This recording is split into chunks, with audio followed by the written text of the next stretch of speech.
Just imagine one of the top series breaking bad जर मराठीत बनलं असतं तर ही आहे माझी कास्ट जर मी त्याला बनवलं असतं. स्टार्ट करूया माईक पासून, ज्यासाठी मी केलं असतं मोहन आगाशेला. या कॅरेक्टरसाठी थोडं सिरियसनेस पाहिजे आणि थोडं ते लुक पाहिजे सिरियसनेस वाले, तर मोहन आगाशे परफेक्ट असेल. नेक्स्ट आहे Gus Fring, one of my favourite characters. त्यासाठी मी चूज केलं असतं अतुल कुलकर्णीला. या कॅरेक्टर शांत आहे पण तेवढंच मॅनेसिंग आहे आणि तेवढंच डरावणं पण आहे. नेक्स्ट आहे सॉल गुडमॅन.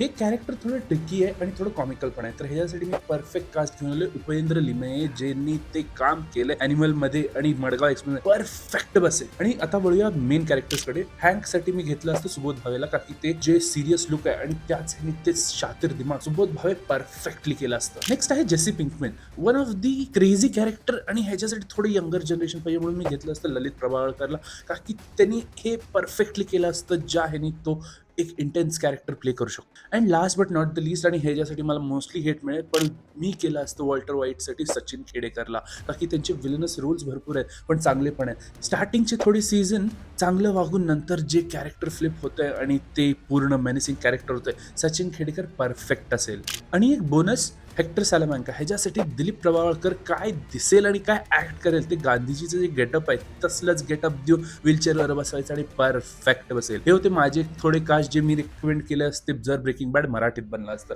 तुम्हाला काय वाटतं कॉमेंट्समध्ये सांगा.